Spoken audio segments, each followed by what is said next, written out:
Okay everyone. सो आज जो हम डिस्कस करने वाले हैं आप लोगों से, that is very important concept और बहुत ही एक अच्छा चैप्टर है आपके क्लास 12 का, जिसका नाम है ऑल्टरनेटिंग करंट। मतलब चैप्टर का नाम है एसी, जिसको हम ऑल्टरनेटिंग करंट जानते हैं, आप सभी जानते हैं ऑल्टरनेटिंग करंट।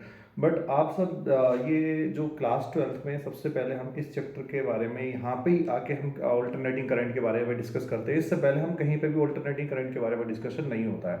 मतलब this is the first chapter जहाँ पर हम ऑल्टरनेटिंग करंट के बारे में स्टार्ट करते हैं पढ़ना।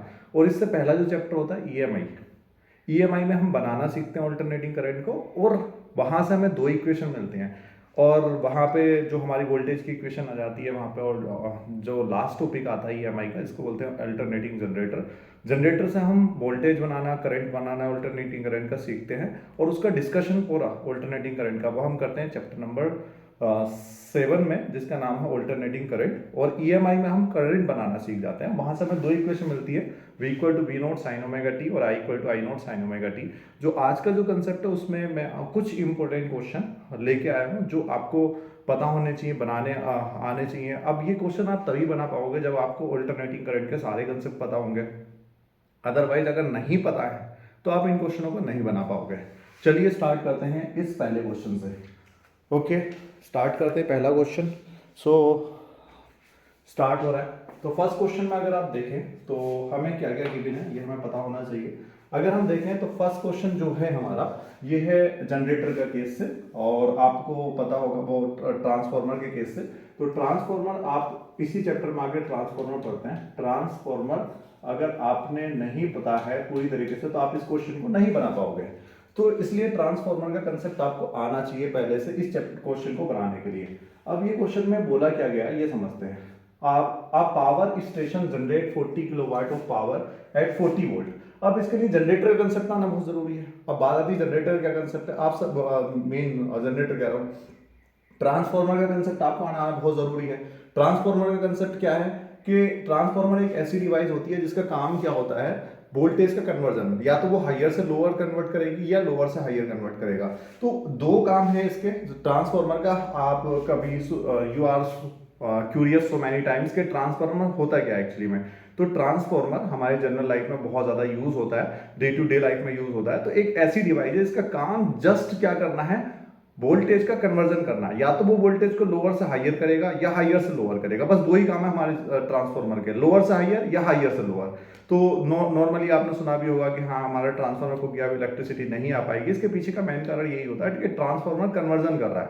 कन्वर्जन का मतलब कि आपके यहाँ पे जो इलेक्ट्रिसिटी आती है आपके घर तक वो 11,000 वोल्ट में आती है। अब 11,000 वोल्ट को 220 वोल्ट में कन्वर्ट करके आपके घर तक पहुंचाने वाली यही एक डिवाइस होती है। समझ आ रही बात। और इसका मेन कारण करते क्यों है, डायरेक्टली हमारे घर से एक्चुअली में क्या है, जहाँ पे पावर स्टेशन है, पावर स्टेशन से ही, पावर स्टेशन की अगर हम बात करें, जैसे मैंने बोला कि पावर स्टेशन जो होते हैं, पावर स्टेशन से हम हाई हाई वोल्टेज में क्यों भेजते हैं इलेक्ट्रिसिटी को, कहाँ तक, अपनी सिटी तक। हम तो डायरेक्टली क्या कर सकते हैं, 220 वोल्टेज में भेज सकते हैं यहाँ से ही आपके घर तक। ऐसा क्यों करते हैं, तो इसके मेन पीछे का जो कारण होता है वो होता है पावर कंजप्शन। अगर हम जब मान लो अगर हमें क्या करना है बच्चा, अगर हमें 2 किलो वाट की एनर्जी, या फिर सिंपल सा मैंने आपको एक कंसेप्ट बता देता हूं, अगर आपको 20 वाट का इलेक्ट्रिसिटी 20 वाट की पावर आपको भेजनी है एक जगह से दूसरी जगह, तो आपको बता पावर आप दो कंडीशन में भेज सकते हैं। एक तो पावर का फॉर्मूला होता है वोल्टेज इंटू करंट। तो यहां पर आप क्या कर सकते हैं बच्चों, या तो आप वोल्टेज की वैल्यू को 2 वोल्ट रख लो और करंट की वैल्यू को 10 एम्पियर रख लो, तो टोटल वैल्यू कितना हो जाएगा, 20 वोल्ट। तो या तो आप ऐसे करके इलेक्ट्रिसिटी को भेज सकते हैं। पर होगा क्या, जब आप इलेक्ट्रिसिटी को भेज रहे होगे पावर लाइंस के हेल्प से, तो होता यह है बच्चों उस टाइम पे कि पावर लाइंस क्या करती है, कुछ इलेक्ट्रिसिटी जो इसके अंदर पास ऑन हो रही है वो एनर्जी, हीट एनर्जी के फॉर्म में वहीं पर लॉस करना स्टार्ट कर देती हैं। जैसे एनर्जी का जो फॉर्मूला होता है लॉस होने का, वो होता है H equal to I square R T. ठीक है। अब आप अगर देखें यहाँ पे करंट की वैल्यू काफी ज्यादा है, इस वाले पहले वाले केस में करंट कितना आ रहा है, 10 एम्पियर। या तो आप इस तरीके से भेज सकते हैं कि वोल्टेज आपने 2 वोल्ट रखा, करंट आपने 10 एम्पियर रख लिया। या फिर दूसरा तरीका क्या हो सकता है, दूसरा तरीका समझते हैं। दूसरा तरीके में आप ऐसे कर सकते हैं, मैं वोल्टेज की वैल्यू क्या कर लेता हूं, जो वोल्टेज है उसको 2000 वोल्ट रख लेता हूं, और जो करंट है आई मेरा, उसको मैं क्या कर सकता हूं, 0.001 एम्पियर रख लेता हूं। अभी भी अगर मैं क्या कर लूँ, अगर मैं पावर का कंसेप्ट देखूं वोल्टेज इनटू करंट, तो 2000 की मतलब 2000 की अगर मैं मल्टीप्लाई करूं 0.001 से, तो अभी भी मेरी वैल्यू कितनी आएगी, अभी मेरी वैल्यू, आई होप आप सभी को पता, अभी भी मेरी वैल्यू कितनी आएगी, 20 वाट। तो इसका मतलब यह है कि सेकंड वाला जो प्रोसीजर है, ये वाला जो प्रोसीजर है, इसमें करंट बहुत ज्यादा छोटा है, इसमें करंट काफी ज्यादा बड़ा है। अब आप ये देखिए जो हमारा फॉर्मूला है, जो जिसमें हीट लॉस हो रही है, हीट की फॉर्म में जो जहां पर पावर लॉस हो रही है, उसका फॉर्मूला है H=I²RT। अब आप खुद सोचिए, ये वाला फॉर्मूला है, यहां पर करंट जितना ज्यादा बड़ा होगा, आपका एनर्जी का लॉस इतना ज्यादा होगा हीट की फॉर्म में। तो हम ये ट्राई करते हैं कि हमारा एनर्जी, जब हम ट्रांसमिशन कर रहे हैं अपने पावर हाउस से आपके घर तक, तो हम ये ट्राई करते हैं कि हमारा पावर का कंजप्शन कम से कम हो हीट की फॉर्म में। नहीं तो होगा क्या, हमने वहां से पावर हाउस से जहां पे इलेक्ट्रिसिटी जनरेट हुई, वहां पे हमने 2 मेगावाट की इलेक्ट्रिसिटी ट्रांसमिट करी। मान लो हिमाचल प्रदेश में आपकी इलेक्ट्रिसिटी जनरेट हुई, वहां पे पावर हाउस में दिल्ली तक भेजी, पता चला 5 किलोवाट या 5 मेगावाट की इलेक्ट्रिसिटी आपको ट्रांसमिट करी, पता लगा 2.5 मेगावाट तो इलेक्ट्रिसिटी रास्ते में खर्च हो गई। ये बहुत बड़ा लॉस होगा, मतलब 50% इलेक्ट्रिसिटी रास्ते में खर्च हो जा रही है। तो हम ये ट्राई करते हैं कि एटलीस्ट ज्यादा नहीं, बस 2 से 3 या 5% तक इलेक्ट्रिसिटी कंज्यूम हो। इसलिए हमें क्या करना पड़ता है, ट्रांसमिशन के ड्यूरिंग वोल्टेज को काफी ज्यादा हाई रखना पड़ता है और करंट की वैल्यू कम रखना पड़ता है। पर जब वो इलेक्ट्रिसिटी आपके घर तक पहुंच जाती है, तो इतना हाई वोल्टेज आपके घर में अगर हम ट्रांसमिट कर दें, तो सारे के सारे जितने भी एप्लायंसेस होंगे वो फूक जाएंगे। तो इसलिए हमें दोबारा से हमें एक और ट्रांसफार्मर चाहिए होता है, जो हायर वोल्टेज को दोबारा से लोअर वोल्टेज में कन्वर्ट करे और आपके घर तक इलेक्ट्रिसिटी सेफली पास ऑन करे। इसलिए हम वहां पे अगेन ट्रांसफार्मर यूज करते हैं, जो आपके घर के पास पास लगा हुआ होता है, देखा भी होगा आपने। वो ट्रांसफार्मर क्या करता है, हाई वोल्टेज को जो आए हैं उनको दोबारा से लो वोल्टेज में कन्वर्ट कर रहा है और आपके घर तक भेज रहा है। तो मेन काम जो ट्रांसफार्मर का करा गया वो इसलिए है कि हम पावर सेविंग कर सके, इलेक्ट्रिसिटी को इफिशिएंटली एक जगह से दूसरी जगह पहुंचाया जा सके। ये मेन कारण है आपके इलेक्ट्रिसिटी को एक जगह से दूसरी जगह पहुंचाने के लिए ट्रांसफार्मर का यूज करना। आई होप ये बातें सारी समझ में आ गई हो। अब यहां से क्या होता है, यहां से मेन बात क्या है, जब हम ट्रांसफार्मर पढ़ते हैं तो हमें एक फॉर्मूला मिलता है, आई होप आप सभी को पता होगा, जब आपने ट्रांसफार्मर पढ़ा होगा ये चैप्टर, तो एक फॉर्मूला आपको लास्ट में मिला होगा। वो फॉर्मूला क्या होता है, सबसे पहले कि voltage in secondary coil. Secondary coil का मतलब होता है जो वोल्टेज हमें आउटपुट में मिलता है। जैसे कि मान लो ये ट्रांसफार्मर है, ये ट्रांसफार्मर है, ये ट्रांसफार्मर है, ये इसका कोर हो गया, कोर मतलब, और ये हो गई इनपुट। यहां पर इसको बोलते हैं इनपुट कोइल। इनपुट कोइल है जिसको आप प्राइमरी कोइल के नाम से भी जानते हो। ये है आपकी आउटपुट कोइल, आउटपुट कोइल, इसको आप आउटपुट के नाम से भी जानते हैं। यहां से इनपुट दिया जाता है, यहां से आउटपुट हमको मिलता है। तो जो इनपुट में वोल्टेज हम देते हैं उसको बोलते हैं हम बीपी, और जो आउटपुट में वोल्टेज देते हैं उसको हम बोल रहे हैं बीएस। समझ आ रही बात। जो इनपुट में नंबर ऑफ टर्न्स है कोइल के उसको बोल रहे हैं हम क्या, एनपी, और जो सेकेंडरी में नंबर ऑफ टर्न्स मिलते हैं उसको बोलते हैं एनएस। ये चीज हमें पता होना चाहिए। यहां से क्या है, जब इसका डेरिवेशन करा जाता है तो हमें क्या मिलता है, एक रेशियो मिलता है। वो क्या रेशियो मिलता है कि वोल्टेज इन सेकेंडरी कोइल मतलब आउटपुट में जो वोल्टेज मिलेगा अपॉन में वोल्टेज इन प्राइमरी कोइल, जो प्राइमरी जहां से हमने इनपुट, इसको आप इनपुट आउटपुट के वोल्टेज बोल सकते हो, इसको आप इनपुट का वोल्टेज बोल सकते हो। इक्वल टू होता है number of turns in secondary upon में number of turns in primary. ये आपका फॉर्मूला निकल के आता है जब हम इसका डेरिवेशन करते हैं। और ये फॉर्मूला आपको जरूरी, और इवन जब तक ये फॉर्मूला पता नहीं होगा ट्रांसफार्मर के क्वेश्चन आप नहीं लगा पाओगे। समझ आ रही बात। तो पहला काम होता है ट्रांसफार्मर का ये वाला फॉर्मूला नोट करना, और आपको पता होना कि ट्रांसफार्मर का ये फॉर्मूला होता है। इस रेशियो को, ये जो आपके सामने ये रेशियो दिखाई दे रहा है मेरे बच्चों, ये रेशियो जो है number of turns in secondary upon में number of turns in primary, इस वाले रेशियो को बोला जाता है ट्रांसफार्मर रेशियो। क्या बोला जाता है, transformer ratio. This is called transformer ratio. तो आई होप आपको ट्रांसफार्मर पता लग गया पहले क्या होता है, ट्रांसफार्मर काम क्या होता है, क्यों यूज कर रहे हैं हम आजकल अपने जनरल लाइफ में, ये डे टू डे लाइफ में पता लग गया। दूसरी बात ट्रांसफार्मर रेशियो में पता लग गया। आगे बात आती है ये क्या, आई होप ये आपको पता लग गया। वोल्टेज इन सेकेंडरी मतलब आउटपुट में जो वोल्टेज मिलेगा, बी एस का मतलब है आउटपुट वोल्टेज, आउटपुट वोल्टेज, और बी पी का मतलब है जो हम इनपुट वोल्टेज दे रहे हैं, इनपुट वोल्टेज। ये हमारा इनपुट का वोल्टेज हो गया। आगे अगर मान लो आपका ये कंडीशन तो हमेशा ऑलवेज फॉलो होगी बच्चा। दूसरी कंडीशन ये है, अगर मान लो आपका ट्रांसफार्मर जो है, जो हम ट्रांसफार्मर यूज कर रहे हैं, ट्रांसफार्मर जो यूज कर रहे हैं वो 100% इफिशियंट है, 100% इफिशियंट है। इफिशियंट का मतलब क्या होता है, नॉर्मली इफिशियंट का मतलब ये होता है बच्चा कि हम जितनी पावर दे रहे हैं उसे इनपुट में, तो हमें आउटपुट पावर कितनी मिल रही है। इनपुट पावर देने के बाद में आउटपुट पावर हमें कितनी मिल रही है as compare of input power, output power हमें कितनी मिलती है, वो हमारा इफिशियंसी बताता है। जस्ट लाइक अगर मैंने इनपुट में उसको 100 वॉट दिया, 100 वॉट दिया और उसने आउटपुट में मेरे को 90 वॉट दिया, तो उसका मतलब है उसकी इफिशियंसी 90% है, मतलब 10% जो अमाउंट ऑफ एनर्जी या पावर है वो उसने हीट की फॉर्म में या फिर प्रोसेस की फॉर्म में बीच में खो दिया।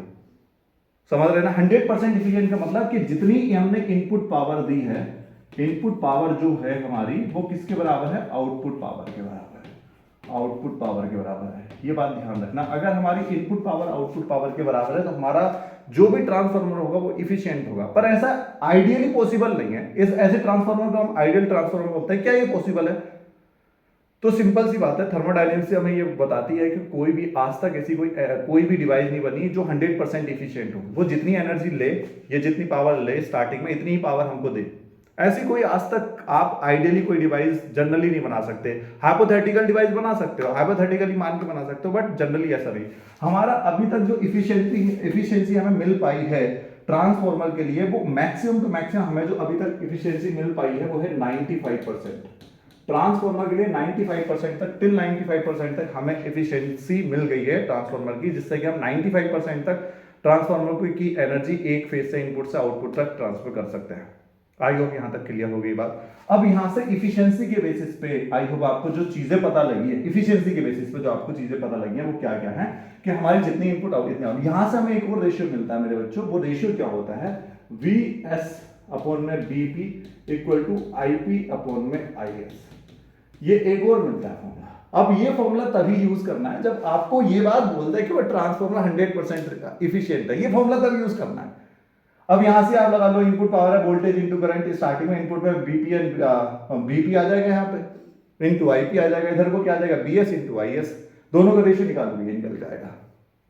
समझ में आ गई बात। अब ये बात यहां तक क्लियर है। अब अगर इफिशियंसी अगर 100% नहीं है तो इफिशियंसी हम कैसे निकाल सकते हैं। इफिशियंसी का जो फॉर्मूला रहता है, इफिशियंसी इक्वल टू, इफिशियंसी को ईटा से डिनोट करते हैं, ये रहता है मेरे बच्चे आपका आउटपुट पावर अपॉन में इनपुट पावर, इनपुट पावर। ये आपका इफिशियंसी का फॉर्मूला रहने वाला है। तो इस फॉर्मूले को या इस क्वेश्चन को या इस जैसे बहुत सारे क्वेश्चन, जितने भी ट्रांसफार्मर के क्वेश्चन मिलेंगे आपको इस चैप्टर में, चाहे आप नीट का एग्जाम दे रहे हो, जेई का एग्जाम दे रहे हो, समझ मारी बात, या बोर्ड का एग्जाम दे रहे हो, जब भी आपको ये क्वेश्चन मिलेंगे ट्रांसफार्मर के, तो ये सारी चीजें आपको आनी चाहिए। देखो अब मैं आपको कुछ चीजें बता सकता हूं कि आपको क्या क्या चीजें आनी बहुत जरूरी है ट्रांसफार्मर के रिगार्डिंग। समझ आ रही बात। अगर ये बातें आती हैं आपको ट्रांसफार्मर के रिगार्डिंग, तभी आप वो आगे की चीजें कर सकते हैं। समझ आ रही बात। क्या क्या चीजें आनी बहुत जरूरी है मैं आपको बताता हूँ। एक तो ये फॉर्मूला आना बहुत जरूरी है, VS upon BP equal to NS upon में NP। ये फॉर्मूला आना जरूरी है। अगर ट्रांसफार्मर 100% इफिशिएंट है या नहीं है, बट वो अलग की बात है। आपको इफिशियंसी का फॉर्मूला आना चाहिए, जो है आउटपुट पावर अपॉन में इनपुट पावर, इनपुट पावर। ठीक है। और आपको पता होना चाहिए कि हाँ भाई क्या होता है एफिशिएंसी। इतना फॉर्मूला अगर आपको आता है तो आप काम बन जाएगा, कोई भी क्वेश्चन आप मैक्सिमम क्वेश्चन कर पाओगे। अब इस क्वेश्चन को ही ले लो। क्वेश्चन में बोला गया, देखो आपको एक बात और बताता हूँ। बहुत सारे बच्चे हैं जो मेरे से कहते हैं कि सर हमें सब कुछ क्लियर हो गया, हमने टॉपिक पढ़ लिया, पर हमसे क्वेश्चन नहीं लगते हैं। तो है क्या, क्वेश्चन किसी भी क्वेश्चन को करने में का जो कारण है, वो जो फेज है, जो स्टेप्स हैं, वो 3 स्टेप है। अगर आपके अंदर 3 क्वालिटी हैं तो आप कोई से भी टाइप का क्वेश्चन कर सकते हो। पहली क्वालिटी जो है उसको बोलते हैं हम रीडिंग स्किल। तो पहले हमें क्या आना चाहिए, रीडिंग स्किल। रीडिंग स्किल का मतलब जब हम कोई भी स्टेटमेंट पढ़ रहे हो, जो हमें स्टेटमेंट दे रखा है, उस स्टेटमेंट को हम पढ़ने के बाद में समझ जाए हमसे क्या वैल्यू पूछी गई है, क्या क्वांटिटी पूछी गई है, क्या क्वांटिटी दे रखी है। अगर आपको इतना भी नहीं पता है तो इसका मतलब रीडिंग स्किल आपकी खराब है।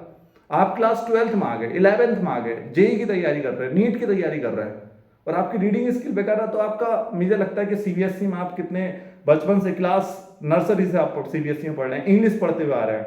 आपसे अगर लैंग्वेज या अंडरस्टैंडिंग क्वेश्चन कंसेप्ट नहीं पता लग रहा है, कहना क्या चाह रहा है, रीडिंग नहीं पता लग रही, तो आपको पढ़ना बेकार है। तो मेरा तो सिंपल सी बात ये है, मैं आपको हमेशा कहता हूं कि आपकी रीडिंग स्किल बहुत अच्छी होनी चाहिए। तो किसी भी क्वेश्चन को करने के 3 स्टेप्स होते हैं, ध्यान रखना। अब वो 3 स्टेप है क्या। पहला स्टेप आपका जो अच्छा होना चाहिए वो है रीडिंग स्किल। जिस बच्चे की रीडिंग स्किल अच्छी है वो ये देख के पहचान लेगा क्वेश्चन में मेरे को क्या दे रखा है, मेरे से क्या पूछा जा रहा है। समझ आ रही बात। आपको नहीं पता लग रहा तो पहले ही, अगर आपकी रीडिंग स्किल बेकार है ना, बच्चा जिस भी बच्चे की रीडिंग स्किल बेकार है तो वो तो पहले ही रीडिंग में ही फंस गया, आगे तो करेगा ही क्या। इसलिए मैं हमेशा कहता हूं कि रीडिंग स्किल अच्छी करो। अगर रीडिंग स्किल बेकार है तो आपको पता ही नहीं लगेगा क्या दे रखा है, क्या मेरे से पूछ रहा है। समझ आ रही हो? तो पहला काम है रीडिंग स्किल को अच्छा करना। क्वेश्चन का जब हम स्टेटमेंट पढ़ लें तो हमें पता लगना चाहिए यार क्या वैल्यू दे रखी है, क्या मेरे से पूछ रहा है। अगर ये पता नहीं लग रहा मतलब रीडिंग स्किल बिल्कुल बेकार है, आपको उस पर काम करने की जरूरत है। दूसरा जो अगला पॉइंट आता है हमारा, वो है आपकी रिमेंबरिंग स्किल। रिमेंबरिंग स्किल इसका मतलब क्या है भाई, जब आपको क्वेश्चन पूछा गया, मान लो क्वेश्चन पढ़ लिया आपने, समझ में आ गया मेरे को ये वैल्यू दे रखी है, मेरे को मान लो वोल्टेज दे रखा है इनपुट का, इनपुट के नंबर ऑफ टर्न्स दे रखे हैं। आपसे क्या पूछ रहा है, मान लो आपसे कहते हैं कि सेकेंडरी कॉइल के नंबर ऑफ टर्न्स बताइए। अब आप क्वेश्चन में ये दिमाग दौड़ाएंगे कि यार मैं कौन सा वाला फॉर्मूला लगाऊं कि मेरे ये काम बन जाए। क्योंकि जब आप किसी भी एग्जाम में बैठते हो, नीट, जेई, बोर्ड, तो पूरी बुक का आता है, और जब पूरी बुक का आता है तो वहां पर आपको ये दिमाग दौड़ाने की बहुत ज्यादा जरूरत है कि मुझे क्या चीज दे रखी है, क्या मेरे से पूछ रहा है। अगर इतनी बात नहीं पता लग रही तो भाई काम खत्म है, क्योंकि आपको समझ तो लिया, मान लो रीडिंग स्किल तो हो गई, पर आप कहां पर अटक जाएंगे, रिमेंबरिंग स्किल पर अटक जाएंगे। यहां पर क्योंकि आपको फॉर्मूला पता होना वो जरूरी है कि कौन सा फॉर्मूला मेरा लगा के ये काम मेरा बन जाएगा, इतना काम होना बहुत जरूरी है, ध्यान रखिएगा। तो दूसरा स्टेप होता है रिमेंबरिंग, और तीसरी बात अगर रिमेंबरिंग तक आ गए तो इसके बाद आपने फॉर्मूला पता लग गया कि कौन सा फॉर्मूला लगाने से काम बन जाएगा। तो तीसरा जो स्किल आपको मोस्ट इंपोर्टेंट चाहिए वाकई कैलकुलेशन है, कैलकुलेशन स्किल। तो कैलकुलेशन स्किल आना बहुत जरूरी है किसी भी क्वेश्चन को, चाहे वो आप नीट का कर रहे हैं, चाहे फिजिक्स का कर रहे हैं, केमिस्ट्री कर रहे हैं, डजंट मैटर। किसी भी क्वेश्चन को सोल्व करने के लिए तीन स्किल अगर जिस बच्चे के पास नहीं है वो पूरा क्वेश्चन कंप्लीट कर ही नहीं सकता। जिसके पास रीडिंग स्किल नहीं वो शुरू में ही ढेर, जिसके बाद रिमेंबरिंग स्किल नहीं वो फॉर्मूले पे आकर अटक जाएगा कि यार मेरे को फॉर्मूला नहीं पता, आगे से कैसे सोल्व करूं। अगर मान लो यहां तक भी आपको आता है तो कुछ ना कुछ आप सोल्व कर सकते हो। अगर बात करी जाए कैलकुलेशन स्किल्स की तो हो सकता है आप फॉर्मूले तक पहुंच जाओ पर पूरा क्वेश्चन सोल्व नहीं कर पाते। तो इसलिए तीनों स्किल आनी बहुत जरूरी है। आप अपने आप के अंदर फाइंड आउट करिए कि मेरे अंदर क्या कमी है, कहां पर आके मैं फंस जाता हूं। तो ये चीजें फाइंड आउट करनी बहुत जरूरी है। तो आई होप आप क्वेश्चन को हम समझ पाएंगे। तो हमारा जहां पे चल रही थी कहानी मैंने आपको बता दिया कि ये चीज आपकी आनी बहुत जरूरी है। मैंने आपको फॉर्मूले वगैरह बता दिए इस चैप्टर में जो लगेंगे, इस क्वेश्चन में जो लगेंगे। तो ये मैं डिफरेंट क्वेश्चन यूज करने वाला हूँ इस चैप्टर के। तो पहला क्वेश्चन में मैंने जैसे बताया, a power station generate 40 kilowatt, मतलब जो जनरेशन कर रहा है हमारा पावर स्टेशन में जो पावर है, पावर जो हमें दे रखी है, मतलब ये इनपुट पावर यूज करी जाएगी। जो इनपुट पावर दे रखी है वो कितनी दे रखी है, 40 किलोवाट जो हमें मिल रही है।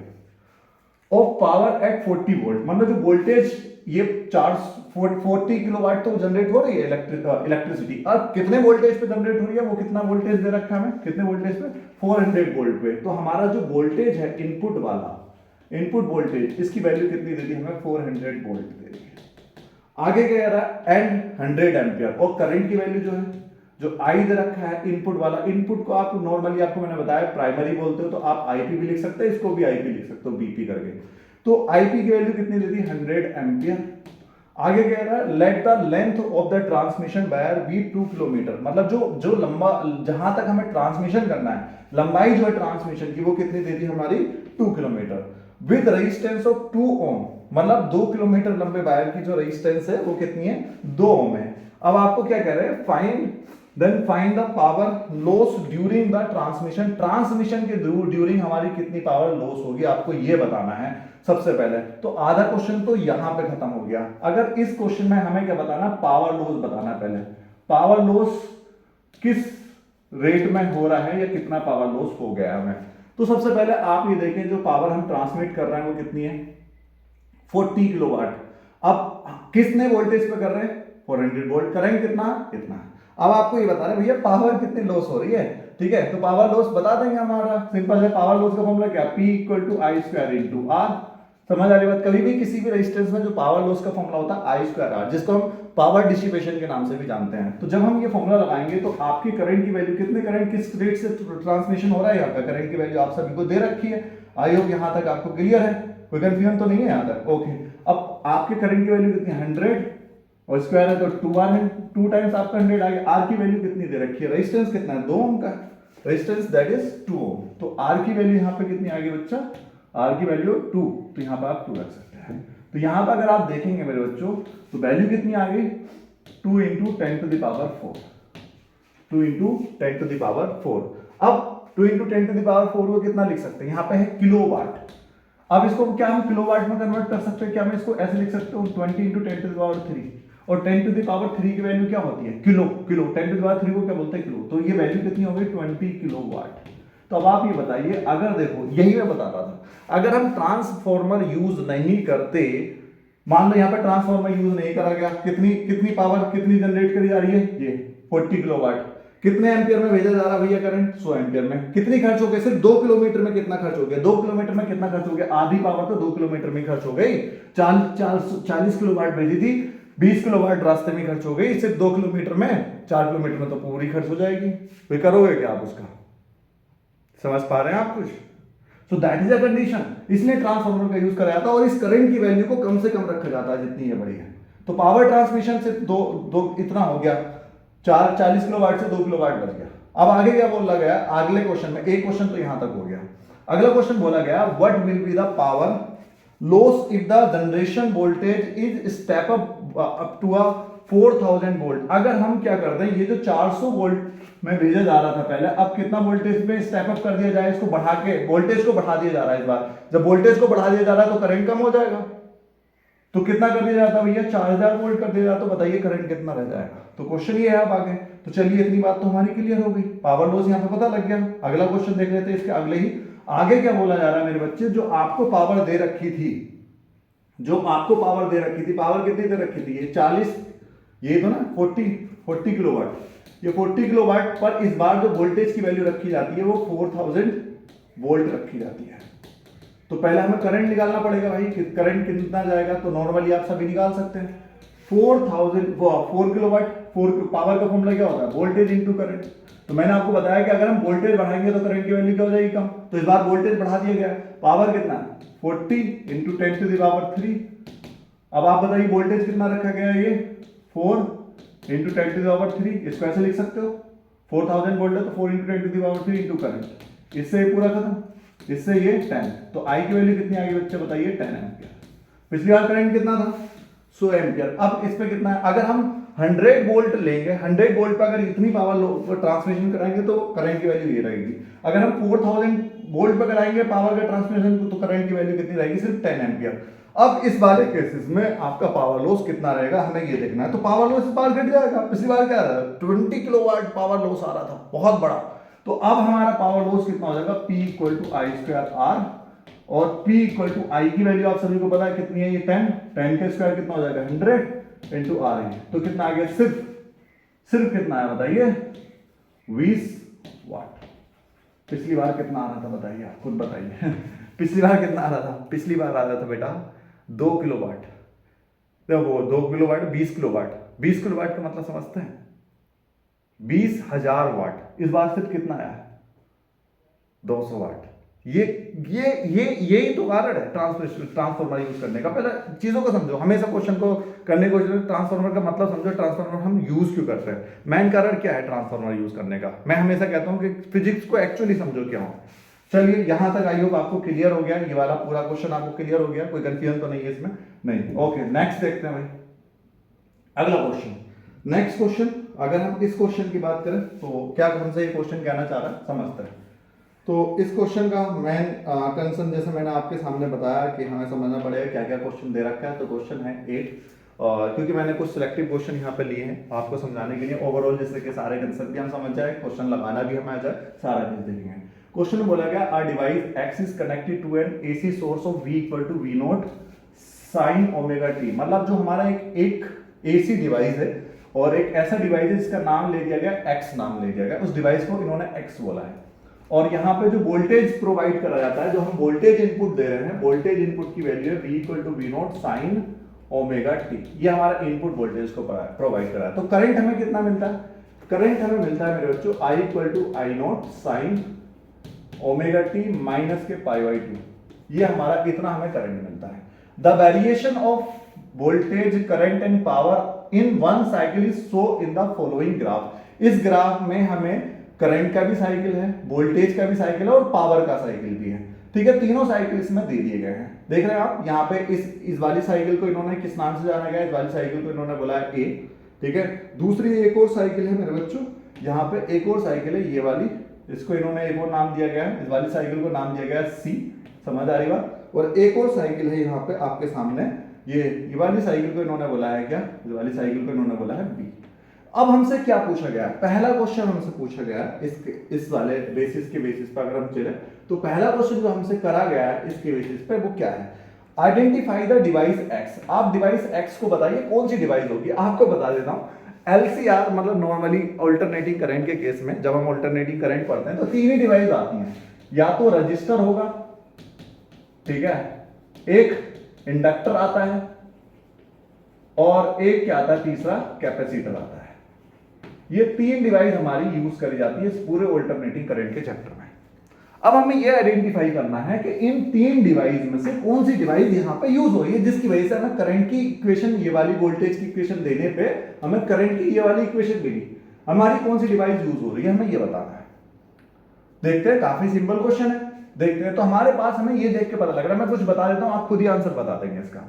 आपको पता होगा जब हम रजिस्टर से डील करते हैं तो रजिस्टर में वोल्टेज एंड करंट के बीच में कोई फेज डिफरेंस नहीं होता। फेज डिफरेंस का मतलब होता है एंगल का डिफरेंस। नॉर्मली आप सभी जानते हैं जो वोल्टेज की इक्वेशन दे रखी होती है अल्टरनेटिंग करंट में, V = V0 sin omega t, ठीक है, और करंट की इक्वेशन क्या होती है, I = I0 sin omega t, ये नॉर्मली होती है। तो मैं ये कह रहा हूं मेरे बच्चों कि जब हम रजिस्टर के बारे में डिस्कस करते हैं तो रजिस्टर का फेज का मतलब होता है जो साइन के साथ में ये एंगल, ये वाला एंगल को फेज का नाम किया जाता है। तो रजिस्टर में क्या होता है, वोल्टेज का फेज और करंट के फेज में कोई फेज डिफरेंस नहीं होता, मतलब दोनों के एंगल सेम होते हैं। अगर यहां पे एंगल ओमेगा टी है तो इधर भी ओमेगा टी होगा। वहीं पर अगर बात करी जाए इंडक्टर की, तो इंडक्टर में क्या होता है, आपका जो वोल्टेज का एंगल आएगा वो करंट के एंगल से 90 डिग्री होगा। अगर मैंने ये कह दिया करंट में यहां पे ओमेगा टी है तो वोल्टेज में क्या होगा, ओमेगा टी प्लस के 90 डिग्री होगा। समझ में आ गई बात। या फिर अगर मैंने ये कह दिया, समझ सकते ना अच्छे से, या फिर वोल्टेज में सिर्फ मैंने इतना कह दिया कि sine V = V0 sin omega t = I = I0 sin omega t minus के 90 डिग्री होगा। इस दोनों का मतलब एक ही है। ऊपर वाली इक्वेशन का मतलब भी नीचे वाली का, देखो कैसे। यहां पर हमने करंट की इक्वेशन को क्या लिखा, I = I0 sin omega t, तो वोल्टेज की इक्वेशन क्या है, V = V0 sin omega t plus 90 degree. इसका मतलब क्या है कि वोल्टेज जो है वो करंट के फेज से 90 डिग्री आगे चल रहा है। इस दूसरी वाले केसेस में अगर देखें तो वोल्टेज की इक्वेशन क्या दे दी, V = V0 sin omega t, तो करंट का फेज क्या दे दिया, I = I0 sin omega t minus 90 degree. इस केस में भी तो आप ये कह सकते हो कि आपका वोल्टेज जो है वो 90 डिग्री आगे चल रहा है करंट से, क्योंकि करंट का जो फेज आ रहा है उसमें 90 डिग्री माइनस है। तो आप खुद ऑटोमेटिकली ये कह सकते हो कि वोल्टेज जो है 90 डिग्री आगे चल रहा होगा। या फिर ये वाला समझ लो। तो सिंपल सी बात आपको ये ध्यान रखनी है कि इंडक्टर के केस में या तो करंट वोल्टेज से 90 डिग्री पीछे चलता है, या आप ये कह सकते हैं कि वोल्टेज 90 डिग्री आगे चलता है या करंट पीछे चलता है। आप दो तरीके कहते हैं कि भाई मैं, या तो आप ऐसे कह सकते हो कि मैं दूसरे आदमी से 2 मीटर पीछे हूं, या फिर ये कह सकते हो कि दूसरा आदमी से 2 मीटर आगे है। दोनों का मतलब सेम ही तो है, अपनी पोजीशन नहीं तो बता रहा हूं। तीसरा जो डिवाइस है इसका नाम है कैपेसिटर। कैपेसिटर क्या चलता है, कैपेसिटर में एक खास बात होती है, जैसे इंडक्टर की मैंने बता दी कि इंडक्टर में वोल्टेज लीड करता है बाय 90 डिग्री। या तो आप जो करंट का फेज है उससे वोल्टेज आगे चलेगा 90 डिग्री, या फिर करंट जो है जो वोल्टेज का फेज है उससे 90 डिग्री पीछे चलेगा। कैपेसिटर में करंट आगे चलता है, करंट आगे चलता है, इसमें करंट आगे चलता है। देखो कैपेसिटर में आप ऐसे ध्यान रखते हैं, कैपेसिटर मतलब करंट, कैपेसिटर करंट। आप ऐसे एक शॉर्ट ट्रिक भी याद रखते हैं, कैपेसिटर मतलब करंट आगे चलेगा कितना, 90 डिग्री। करंट आगे चलता है, और इसमें कौन आगे चलता है, वोल्टेज आगे चलता है। इसमें दोनों सेम चलते हैं। ठीक है, समझ आएगी बात यहां तक। अब इतनी बात अगर आपको क्लियर है तो अब आप ये क्वेश्चन बना सकते हो आराम से। अब कैसे क्वेश्चन बनाओगे, मैं आपको बता रहा हूं कैसे क्वेश्चन बन जाएगा इजीली। देखो आपका वोल्टेज का फेज कितना है, वोल्टेज का फेज है V = V0 sin omega t। Omega t मतलब यहां दे रखा है, उधर से इधर ही लिख देता हूं आसान हो जाएगा, उधर दे रखा है ये। तो वोल्टेज का फेज आ गया V = V0 sin omega t। Current का फेज क्या है, ओमेगा t माइनस π/2। तो इसका मतलब क्या बताइए, करंट पीछे चल रहा है, कितना पीछे चल रहा है, 90 डिग्री। तो मतलब वोल्टेज लीड कर रहा होगा, वोल्टेज आगे चल रहा होगा, कितना आगे चल रहा होगा, वोल्टेज 90 डिग्री आगे चल रहा हो। तो कौन सी डिवाइस हो सकती है, कौन सी डिवाइस हो सकती है, ऑब्वियसली इंडक्टर। तो आपका सबसे पूछा है पहला क्वेश्चन क्या है, आइडेंटिफाई द डिवाइस एक्स। तो आपका इसका आंसर क्या आ जाएगा, पहले वाले का इंडक्टर। तो कौन सी डिवाइस यूज करी जा रही है भैया, इंडक्टर यूज करी जा रही है। अब बात आती है बी वाला क्वेश्चन। बी वाले क्वेश्चन में पूछा गया which of the curve A B and C represent the voltage current and the power consumption in the circuit, justify your answer. तो अब हमेशा देखो एक बात और मैं आपको यहां पे समझाना चाह रहा हूं कि जब भी आप कोई भी क्वेश्चन करें, कोई भी क्वेश्चन करें, तो क्वेश्चन की डिमांड बहुत जरूरी समझनी है। कहीं पे भी आप क्वेश्चन कर रहे हो, चाहे आप किसी भी कंपिटिटिव एग्जाम में बैठे हो, जेई नीट बोर्ड किसी भी एग्जाम में बैठे हो, तो आप क्वेश्चन की डिमांड जरूर समझें कि क्वेश्चन कहना क्या जा रहा है। आपसे जस्टिफिकेशन मांग रहा है, demand of question you must be listen carefully, you must be listen carefully what the question trying to ask us. हमसे पूछना क्या चाह रहा है, क्या पूछना चाह रहा है कि if the question is asking regarding the give reason, तो just give the reason. If the question asking give this value, just give this value. If the question ask just justify your answer, then justify your answer. If sometimes होता है कि हम question को समझते नहीं है, demand क्या नहीं समझते, पूछ रहा है जस्टिफिकेशन, हम उसके कारण लिख रहे हैं, पूछ रहा है जस्टिफिकेशन, हम कोई वैल्यू लिख के दे रहे हैं। तो ऐसा नहीं होना चाहिए। अगर ऐसे कर रहे हैं तो कहने की मार खाएंगे आप, ठीक है। तो इसमें भी जस्टिफिकेशन पूछना, पहले आंसर भी बताना है, फिर जस्टिफाई भी करना है। अब देखो यहाँ पे तीन ग्राफ, पहले ग्राफ में आपको देखो तो वोल्टेज की equation V = V not sin omega t है। तो आपको मैं एक बात और बताता हूँ, कभी भी आप मार नहीं खाएंगे। देखो तीन चार ग्राफ याद रखने, जैसे क्या साइन का, अगर कभी भी पॉजिटिव साइन का ग्राफ है, पॉजिटिव साइन का जो ग्राफ होता है वो यहां से स्टार्ट होता है ऐसे करके, ठीक है, ध्यान रखना। और नेगेटिव साइन का जो ग्राफ है, माइनस साइन का ग्राफ जो है वो नीचे से स्टार्ट होता है, ऊपर की तरफ चलता है। पॉजिटिव साइन का ऊपर की तरफ, ऊपर से स्टार्ट होगा नीचे की तरफ, और नेगेटिव साइन का नीचे से ऊपर की तरफ, ठीक है। एक होता है पॉजिटिव कोस का ग्राफ। पॉजिटिव कोस कभी भी आ जाए, मान लो पॉजिटिव कोस थीटा आ जाए, कुछ भी पॉजिटिव कोस अगर दे रखा है, तो उसका ग्राफ स्टार्ट होता है ऊपर से और नीचे की तरफ ऐसे चलता है। समझ आ रही बात। वहीं पर नेगेटिव कोस अगर आ जाए, तो नेगेटिव कोस का जो ग्राफ होता है वो नीचे से स्टार्ट करता है ऊपर की तरफ। समझ में आ रही बात, हाँ या ना, यहां तक ये बताइए, क्लियर है, ओके। अब यहां पे मैं देख सकता हूं, यहां पे कुछ चीजें मेरे को नजर आ रही हैं। तो सबसे पहले मेरे पास में क्योंकि मेरे को अब समझाना है आपको, आई होप अगर ये चीजें क्लियर है तो आप अगले वाले क्वेश्चन का आंसर जरूर बता पाएंगे। ये चीजें आपको क्लियर होनी चाहिए, तब आप बता पाएंगे हाँ भाई क्या, कौन सा ग्राफ क्या है, ठीक है। अगर नहीं पता तो भाई लर्न कर लो। जैसे मैंने बताया कि भाई पॉजिटिव साइन का ग्राफ ये है, यहां से ओरिजिन से स्टार्ट होता है, ऐसे करके चलता है। ये नेगेटिव साइन का ग्राफ क्या है, ओरिजिन से स्टार्ट होता है, नीचे की तरफ से स्टार्टिंग होता है। पॉजिटिव कोस का ग्राफ क्या है, ऊपर से स्टार्ट होता है, ठीक है, पीक से स्टार्ट होता है। नेगेटिव कोस का जो ग्राफ है नीचे से स्टार्ट होता है, नीचे वाले पीक से ऊपर की तरफ जाता है। ये चार ग्राफ आपको पता है, तो एसी का कोई भी ग्राफ और कोई भी फेजर डायग्राम आप आसानी से बना सकते हैं, ये मेरी गारंटी है, ठीक है। चलिए आगे मैं बताता हूं कैसे आप करेंगे इस आगे के क्वेश्चन को। आपके सामने ये तो भाई वोल्टेज वाला तो पता लग रहा है बिल्कुल, साइन ओमेगा टी है। तो साइन का ग्राफ देखेंगे भाई, वोल्टेज के लिए साइन का ग्राफ कहां से, पॉजिटिव साइन का क्या मतलब बताया था मैंने, ओरिजिन से स्टार्ट होता है ऊपर की तरफ को चलता है। तो ओरिजिन से दो ग्राफ स्टार्ट हो रहे हैं। एक तो ये पूरा भाई यहां तक ऐसे करके साइकिल बन रही है, देखो आपको पता है साइकिल यहाँ पे 0 पाई का मतलब हाफ और 2 पाई मतलब कंप्लीट साइकिल होगी। तो आपको बता दूं तो सबसे पहले जो साइन वाला अगर आप देख रहे हैं यहाँ पे, तो आप देखिएगा ये पाई तक, ये क्या हो गया पाई, ये क्या हो गया आपका π/2।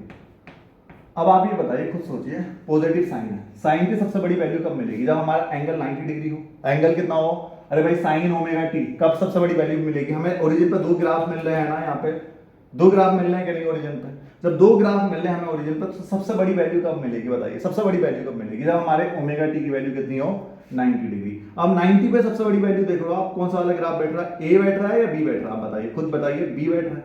तो हमारा जो बी वाला ग्राफ होगा ये किसको रिप्रेजेंट कर रहा है, वोल्टेज को रिप्रेजेंट कर रहा है। समझ में आ रही बात। तो मतलब बी ग्राफ जो है, बी वाला ग्राफ जो है वो रिप्रेजेंट कर रहा है किसको, वोल्टेज को रिप्रेजेंट कर रहा है, ठीक है, this is representing the voltage. अगला वाला हम करंट के देखेंगे, करंट की इक्वेशन देखो आप, I = I0 sin omega t - π/2। तो मैंने ये लिखी equation I = I0 sin omega t minus के π/2। अब ये इक्वेशन लिखी, क्या मैं यहां से माइनस कॉमन कर सकता हूं अंदर एंगल से, तो वैल्यू क्या हो जाएगी, माइनस कॉमन करके ये π/2 प्लस का और ओमेगा t माइनस का हो जाएगा। इस इक्वेशन को बाहर ले आओ, माइनस का I0 sin क्या हो जाएगा π/2, तो क्या हो गया प्लस का और माइनस का हो गया ओमेगा t। π/2 का मतलब क्या होगा 90, sin 90 माइनस थीटा, सभी का सुना, sin 90 माइनस थीटा क्या होता है, cos theta. sin 90 minus theta क्या होता है भाई, साइन 90 माइनस थीटा क्या होता है कोस थीटा। समझ आ रही बात। अब कोस थीटा हमारा समझ आ रही बात सभी को, sine 90 minus theta cos theta हो गया। ठीक है, समझ आ रही बात। ओके, अब कोस थीटा का केस ले लेंगे यहाँ पे। तो हमारा केस क्या दे रहा है, कोस थीटा का माइनस साइन 90 माइनस थीटा लगा दिया आई नोट, और कोस थीटा, कोस क्या आ गया हमारा ये इंटू ओमेगा टी आ गया। कोई कंफ्यूजन है केस में, क्लियर है। ओके, अब यहां तक हमारा केस समझ में आ गया। चलिए अब I इक्वल टू हमारे पास ओमेगा टी, अब हमारा जो ग्राफ बनेगा माइनस के कोस ओमेगा टी वाला ग्राफ आना चाहिए। कौन सा ग्राफ आना चाहिए भैया, माइनस के कोस ओमेगा टी, माइनस के कोस ओमेगा टी। मतलब जब आपका ये पीक पे है माइनस कोस ओमेगा टी का ग्राफ मैंने क्या बताया था भाई, नीचे से स्टार्ट होना चाहिए वैल्यू। कहां से स्टार्ट होना चाहिए, नीचे से। अब हम देख रहे हैं यहाँ पे भाई नीचे से तो स्टार्ट हो ही नहीं रहा है, ये तो ऊपर से स्टार्ट हो रहा है ओरिजिन में। मतलब ये ग्राफ कहीं ना कहीं गलत है। ये ग्राफ कहां से स्टार्ट होना चाहिए, यहां से। ये ग्राफ कहां से स्टार्ट होना चाहिए, यहां से स्टार्ट होना चाहिए, ऐसे। तो ये ग्राफ ध्यान रखना, ये जो ग्राफ दे रखा है ना बेटा ये वाला, लाइक ये सी वाला, सी ग्राफ है तो रिप्रेजेंट तो किसको कर रहा है, करंट को कर रहा है। रिप्रेजेंट किसको कर रहा है, करंट को कर रहा है। समझ आ रही बात, रिप्रेजेंट करंट को ही कर रहा है। पर ये कहां से स्टार्ट होना चाहिए, नीचे से स्टार्ट। ये इसकी थोड़ी गलती है, ये इसमें गलती ये सोल्व हो जाएगी, मतलब ये गलत बना दिया गया रिप्रेजेंटेशन, तो थोड़ा नीचे से आएगा। ठीक है, बाकी जो ए वाला ग्राफ है आपको पता है, ए वाला किसका ग्राफ आ जाएगा, पावर का ग्राफ आ जाएगा। ये किसका ग्राफ आ जाएगा, पावर का। तो ये सारे के सारे हमारे आंसर हो गए। अगला सी वाला क्वेश्चन, सी वाले क्वेश्चन में बोल रहा है कि how does its impedance vary with frequency of an of the AC source so graphically. तो आपको ये कह रहे हैं कि बच्चा हमारे पास में जो इसका इंपीडेंस होता है, इसका जो भी डिवाइस यूज करी गई है, इसकी फ्रीक्वेंसी के साथ में क्या वेरिएशन आएगा समझते हैं। तो आप सभी बताइए, यहाँ पे मैंने कौन सा डिवाइस बताया था आप सभी को स्टार्टिंग में, इंडक्टर।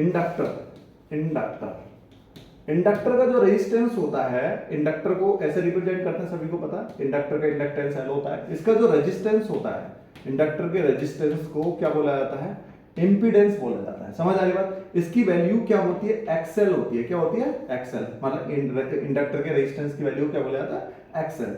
एक्सएल की वैल्यू किसके बराबर होती है, एक्सएल इक्वल टू होता है ओमेगा एल। ओमेगा का मतलब होता है XL equal to omega equal to होता है 2 पाई एफ, फ्रीक्वेंसी की फॉर्म में 2 पाई एफ है। अब आप ये बताइए, अगर हम फ्रीक्वेंसी बढ़ाएंगे तो एक्सएल की वैल्यू बढ़ेगी क्या नहीं।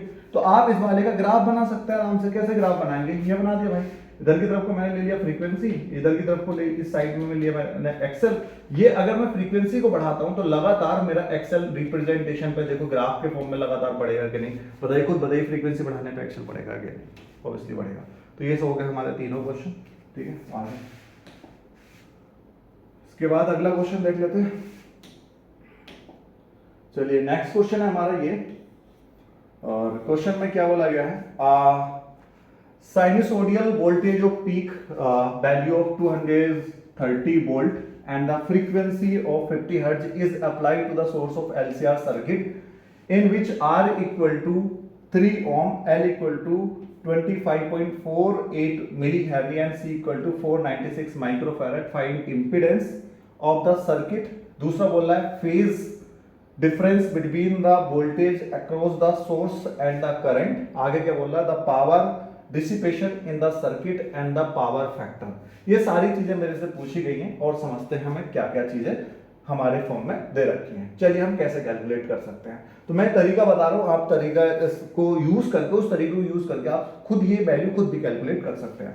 सबसे पहले जो भी चीजें दे रखी होती है, को भी किसी भी क्वेश्चन में जो भी चीजें दे रखी है उसको गिवन की फॉर्म में लिख सकते हैं आप कहीं पे भी। मैं गिवन की फॉर्म में इस सारी वैल्यू को लिख रहा हूँ। यहाँ पे क्या क्या मेरे को चीजें दे रखी है मैं यहाँ पे लिख रहा हूँ आपके सामने। गिवन क्या क्या गिवन है भाई मेरे को। सबसे पहले पीक वोल्टेज दे रखा है मेरे को। पीक वोल्टेज का मतलब वी नोट की वैल्यू है 283 वोल्ट। ठीक है बेटा। और क्या दे रखा है मेरे को, फ्रीक्वेंसी दे रखा है। फ्रीक्वेंसी कितनी है, 50 हर्ट्ज। और क्या दे रखा है मेरे को दे रखा है आर कितना है, 3 ओम है। और क्या दे रखा है मेरे पास, इंडक्टेंस है एल की वैल्यू कितनी है, 25.48 मिली हेनरी। मिली हेनरी का मतलब आपको सभी को पता होगा, मिली का मतलब होता है 10 to the power -3 into henry. लिख लेते हैं सब ऐसा ही नहीं, ऐसा यूनिट में। कैपेसिटेंस मेरी दे रखी है सी की value, C equal to 796 microfarad. Micro मतलब 10 टू द पावर -6 फैराड। आगे क्या पूछ रहा है, इंपीडेंस पूछ रहा है। इंपीडेंस एलसीआर सर्किट का। तो इंपीडेंस पता करने के लिए, क्योंकि इंपीडेंस एलसीआर सर्किट का दो फॉर्मूला होता है, आप सभी को पता है। Z equal to under root XL minus के एक्सी का होल स्क्वायर प्लस के आर स्क्वायर। या तो आप ये फॉर्मूला लगाएंगे एक्सएल माइनस एक्सी का होल स्क्वायर, या एक्सी माइनस एक्सएल जो सा भी बड़ा उसको पहले ले लेंगे, या फिर नहीं भी लेते हैं तो वैल्यू माइनस में आएगी, उसका स्क्वायर करेंगे तो प्लस हो जाएगा, कोई परेशानी नहीं। इंपीडेंस का फॉर्मूला सभी को पता होगा, ये होता है इंपीडेंस मतलब सीरीज एलसीआर सर्किट का टोटल रेजिस्टेंस, आप सभी ने पढ़ रखा होगा। सबसे पहले आपको एक्सएल निकालना पड़ेगा, एक्सी निकालना पड़ेगा, आर का स्क्वायर करना पड़ेगा और कैलकुलेट करनी पड़ेगी वैल्यू। एक्सएल अगर हम निकालना चाहेंगे तो कैसे निकालेंगे, मैंने जैसे बताया एक्सएल निकालने का फॉर्मूला क्या है 2 पाई एफ है। एफ की वैल्यू आपके सामने दे रखी है 50 हर्ट्ज, एल की वैल्यू आपके सामने आ गई, ये वैल्यू समझ आ रही बात, आप ये वैल्यू यहां पे पुट करेंगे, एक्सएल निकल जाएगा। एक्सी की वैल्यू निकालने का फॉर्मूला होता है 1/2 पाई एफ इंटू सी, 1/2 पाई एफ इंटू सी। एफ की वैल्यू ऑलरेडी आपको दे रखी है 50 हर्ट्ज, सी की वैल्यू भी दे रखी है आपको कितनी, ये आप वैल्यू रखेंगे, एक्सी की वैल्यू निकाल लेंगे, आर आपको ऑलरेडी ये आ गया। तो क्या आप तीनों वैल्यू निकाल पा रहे हैं? तीनों वैल्यू निकाल के आप क्या इंपीडेंस निकाल पाएंगे? आराम से निकाल पाएंगे। अगला क्वेश्चन क्या कह रहा है, the phase difference between the voltage and the source of the current, मतलब ये कह रहे हैं कि भैया फेज डिफरेंस क्या बना, करंट का फेज डिफरेंस कैसे निकालेंगे, ये हमें कैसे पता लगेगा फेज डिफरेंस, कौन आगे चल रहा है कौन पीछे चल रहा है, ठीक है, ये हम कैसे पता लगाएंगे, इसका भी तरीका मैं आपको बता रहा हूं, फेज डिफरेंस कैसे निकालते हैं। कभी भी अगर आपको फेज डिफरेंस चाहिए ना बच्चा, कभी भी अगर आपको फेज डिफरेंस चाहिए तो सबसे पहले आपको ये कैलकुलेट करना पड़ेगा, फेज डिफरेंस के लिए बता रहा हूं, फेज डिफरेंस कैसे निकालते हैं। फेज डिफरेंस किस किस का फेज डिफरेंस चाहिए, बिटवीन करंट एंड वोल्टेज, इन दोनों के बीच का चाहिए भाई। कभी भी अगर आपको ये फेज डिफरेंस निकालना है, सबसे पहले आप एक्सएल एक्सी की वैल्यू निकाल लो, एक्सएल एंड एक्सी दोनों की वैल्यू निकालो और ये फाइंड आउट करो कि कौन सा बड़ा है, एक्सएल बड़ा है या एक्सी बड़ा है। समझ आ रही बात, एक्सएल बड़ा है या फिर एक्सी बड़ा है, ये फाइंड आउट करो, क्योंकि एक्सएल बड़ा होगा, ध्यान रखिएगा अच्छे से, अगर एक्सएल बड़ा होगा, अगर एक्सएल बड़ा होगा तो जो हमारे, जब हम फेजर डायग्राम बनाते हैं मेरे बच्चों, जब हम फेजर डायग्राम बनाएंगे ना, जब हम फेजर डायग्राम बनाएंगे वोल्टेज और करंट के बीच में, मान लो फेजर डायग्राम बनाना है, तो फेजर डायग्राम में इस साइड में अगर हम करंट की डायरेक्शन लेते हैं तो voltage in the register same direction में होता है, और वोल्टेज इन दी करंट, वोल्टेज इन दी इंडक्टर अगर हम देखें तो करंट से 90 डिग्री लीड करता है, वोल्टेज इन दी इंडक्टर यहाँ आता है, और वोल्टेज इन दी कैपेसिटर थोड़ा नीचे आता है, वोल्टेज इन दी कैपेसिटर नीचे वाली साइड में। अगर मान लो एक्सएल बड़ा है तो एक्सएल अगर बड़ा है, एक्सएल बड़ा है तो वी निकालने का, वीएल निकालने का फॉर्मूला क्या होगा, I B equal to I R होता है ना, वी निकालने का फॉर्मूला क्या होगा, आई नोट इंटू एक्सएल, और वी सी निकालने का फॉर्मूला क्या होगा, वी सी निकालेंगे तो आई नोट इंटू एक्सी। तो अब आप ये बताइए, अगर एक्सएल बड़ा है तो बीएल बड़ा आएगा, एक्सी अगर छोटा है तो बीसी छोटा आएगा। तो अगर बीएल बड़ा है तो नेट इन दोनों का, जब हम इन दोनों का सम करेंगे बच्चा, इन ये दो वैल्यू जो है हमारी, इन दोनों का सम करेंगे तो नेट वैल्यू हमें किस डायरेक्शन में मिलेगी, अपर डायरेक्शन में। अपर डायरेक्शन मतलब कुछ इस टाइप से मिलेगी हमें, ये हमें मिलेगा भाई बीएल माइनस के बीसी को, बीएल माइनस बीसी को माइनस करके नेट वैल्यू ऊपर मिली, ये हमें आ गया वीआर। तो जो नेट वोल्टेज मिलेगा वो कुछ इस डायरेक्शन में मिलेगा, इन दोनों का सम, क्या वो करंट से आगे होगा कि नहीं होगा, तो उसमें जो फेज हमारा रहेगा, उसमें उस केस में हमारा जो फेजर डायग्राम जब हम बनाएंगे तो हमारा वोल्टेज, नेट वोल्टेज करंट से आगे रहेगा, लीड करेगा, net voltage lead the current, जो भी वोल्टेज आएगा वो करंट से लीड करेगा। वहीं पर अगर इसका उल्टा, अगर एक्सी बड़ा आता तो भाई बीसी आपका नेट डाउनवर्ड डायरेक्शन में बड़ा होता और ऊपर वाला वैल्यू छोटा होता, तो हमें जो फेजर डायग्राम इस केस में मिलता भाई वो नीचे की डायरेक्शन में मिलता, नीचे वाला आपका बड़ा होता, ये होगा बीसी माइनस के बीएल, और इस साइड में ये आपका बीआर चल रहा है, तो नेट जो वैल्यू आती वोल्टेज की वो कुछ इस डायरेक्शन में आती, ये इधर हमारा क्या चल रहा है, करंट चल रहा है। तो इस केस में जब हम फेजर डायग्राम बनाते, मान लो वोल्टेज का इक्वेशन बनाते, वोल्टेज का जो भी इक्वेशन बनाते, तो उस वाले केस में हमारा जो फेजर डायग्राम आता है वो करंट से, हमारा जो वोल्टेज की वैल्यू आएगी वो करंट से ऑब्वियसली लैग करेगी, इस वाले केस में आपकी जो वोल्टेज की वैल्यू वो करंट से लीड करेगी।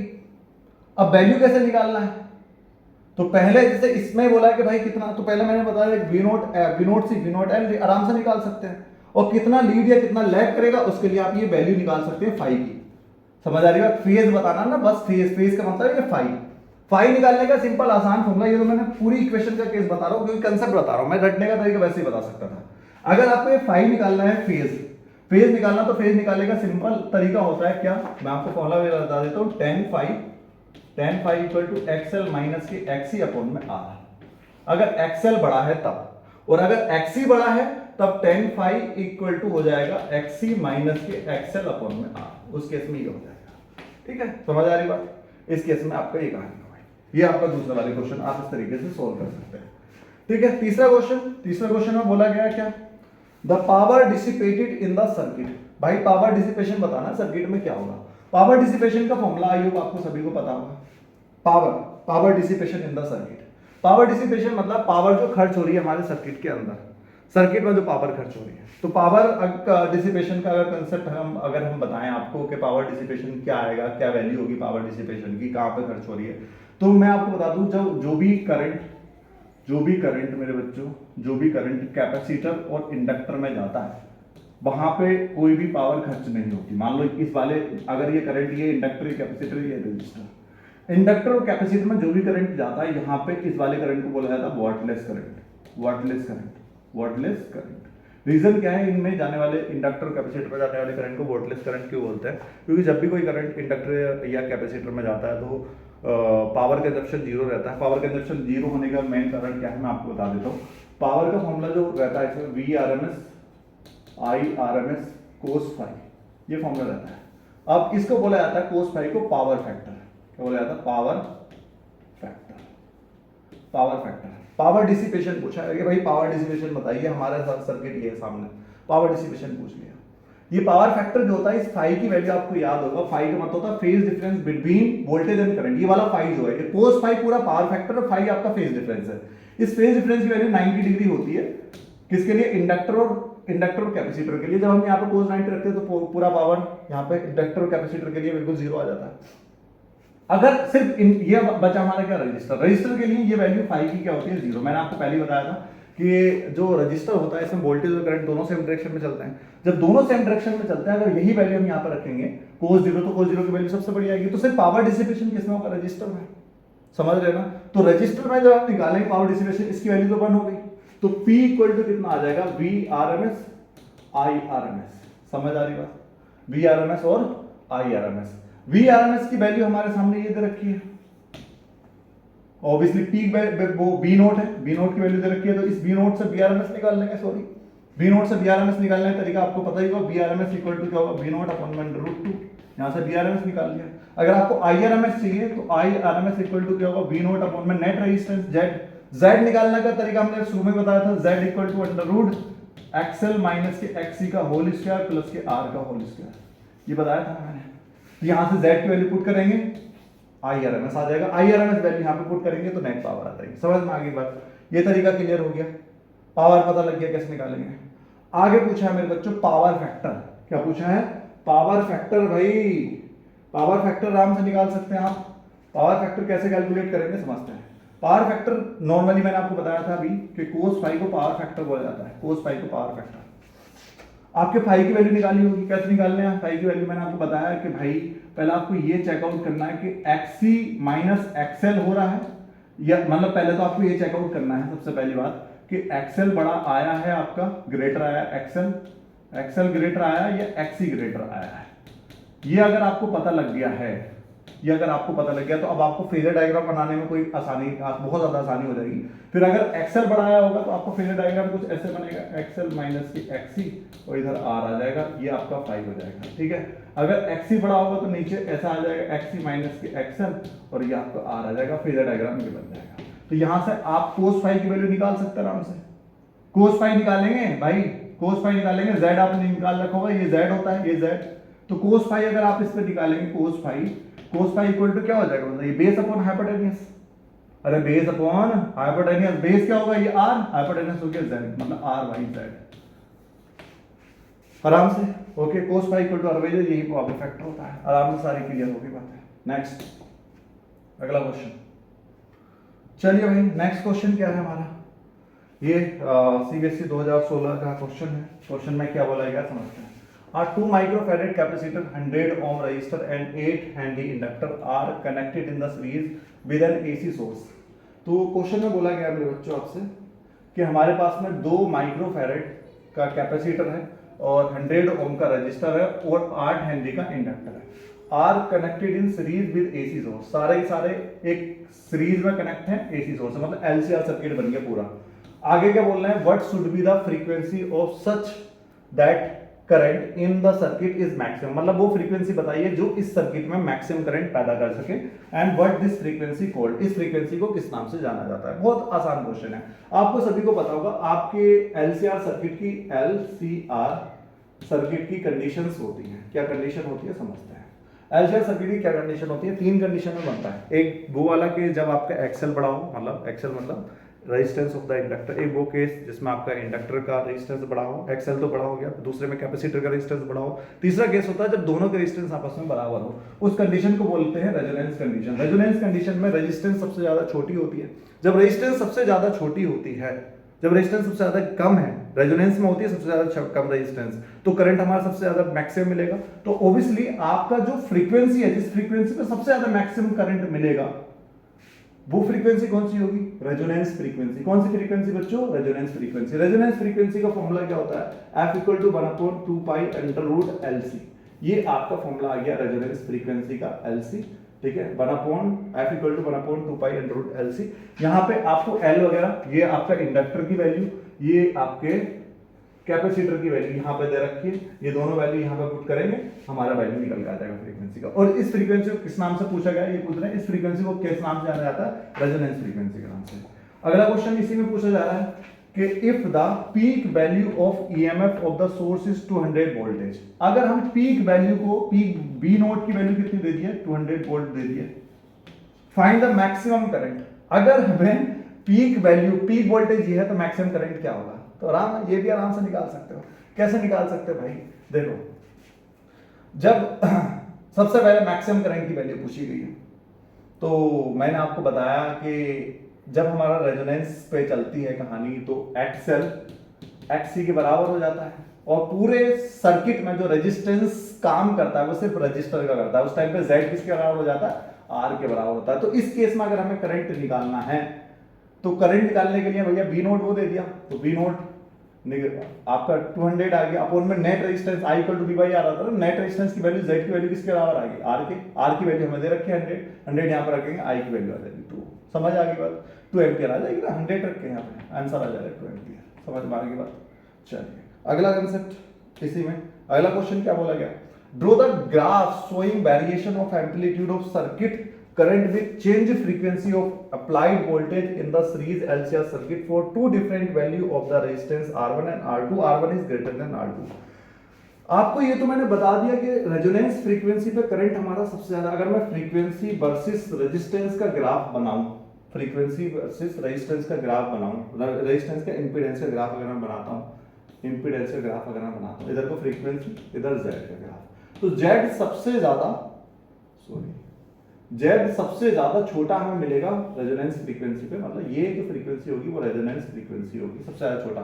तो इसी फ्रीक्वेंसी पे क्या होता है, सबसे बड़ा हमें क्या मिलता है, सबसे बड़ा अगर मैं करंट का ग्राफ बनाऊंगा, करंट का अगर मैं ग्राफ बनाने लगा, इसी केस पे करंट का ग्राफ अगर मैं बनाने लगा, तो करंट हमारा सबसे ज्यादा बड़ा, सबसे, अगर मैं करंट का ग्राफ बनाऊंगा ना बच्चों, इसी पे अगर मैं करंट का ग्राफ बनाऊंगा, तो करंट का ग्राफ मेरे को सबसे ज्यादा मैक्सिमम मिलेगा, ठीक है। तो करंट का ग्राफ बना देता हूँ मैं यहाँ पे, तो इधर को मैंने ले लिया बच्चा, इस साइड में ले लिया फ्रीक्वेंसी, इस साइड में ले लिया मैंने करंट, तो करंट का ग्राफ ही बनेगा।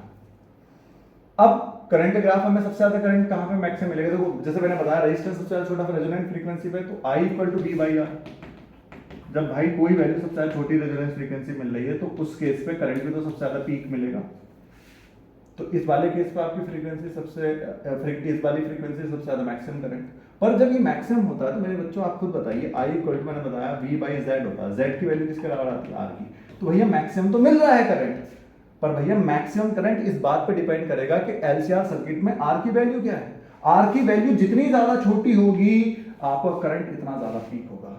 अगर ये वाला ग्राफ अगर मेरा R पे है, और सेम ग्राफ अगर करंट का मैं कितने वाले रेजिस्टेंस पे बनाऊं, ग्रेटर वैल्यू बनाऊं, 2R पे बनाऊं, मान लो 2R पे, तो वैल्यू क्या होगी, यहां से स्टार्ट होगी, सेम पीक पे जाएगा, पर पीक थोड़ा छोटा होगा as compare to first value. क्यों, क्योंकि यहाँ पे रेजिस्टेंस R है, यहाँ पे 2R है। तो खुद सोचो बच्चा, अगर मैंने यहाँ पे I = V by R, एक तो वैल्यू, अगली बार मैं अगर यहाँ पे R के प्लेस पे 2R रखूं, तो करंट मेरा डिक्रीज करेगा कि नहीं करेगा।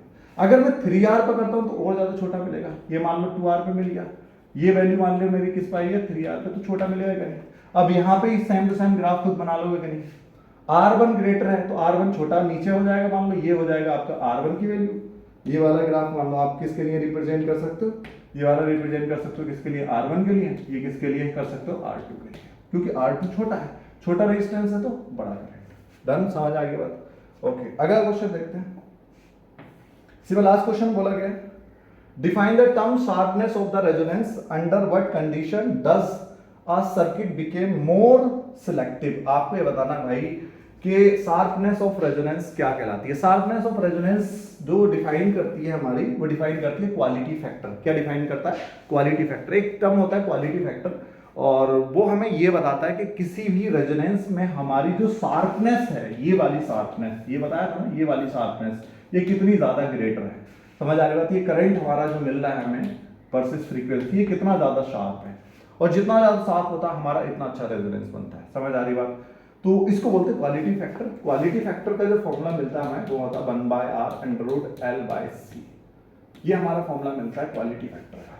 और ये क्वालिटी फैक्टर भाई इनवर्सली प्रोपोर्शनल रहता है रेजिस्टेंस के। अगर रेजिस्टेंस बड़ा होगा तो क्वालिटी फैक्टर छोटा हो जाएगा, और अगर रेजिस्टेंस भाई साहब छोटा होगा तो क्वालिटी फैक्टर क्या हो जाएगा, बड़ा हो जाएगा। तो इसलिए आपको पता लग गया क्वालिटी फैक्टर किस चीज के ऊपर ज्यादा डिपेंड करता है, या कब ज्यादा मोर सिलेक्टिव होगा। सबसे ज्यादा तब सिलेक्टिव होगा जब ओवरऑल रेजिस्टेंस, रजिस्टर की रेजिस्टेंस छोटी से छोटी हो। रेजिस्टेंस रजिस्टर की छोटी होगी तो हमारा ज्यादा अच्छा शार्पनेस मिलेगा, ज्यादा अच्छा सिलेक्टिव होगा।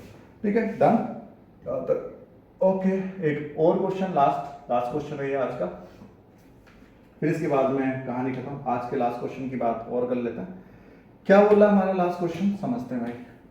ओके, सबसे पहले ऊपर से पढ़ते आते हैं। देखो, मैंने हमेशा बताया कि रीडिंग स्किल जितनी अच्छी होगी बच्चे हो इतना अच्छा। देखो, मैं हमेशा कहता हूँ कि हमेशा आज तक मैंने जब भी अपनी लाइफ में देखा है, सिर्फ 2 ही टाइप के बच्चे कामयाब हैं। मैं खुद का एक्सपीरियंस बता रहा हूँ, 2 ही टाइप के बच्चे कामयाब हैं। आप खुद सिलेक्ट करें आप उसमें से कौन से टाइप के हैं।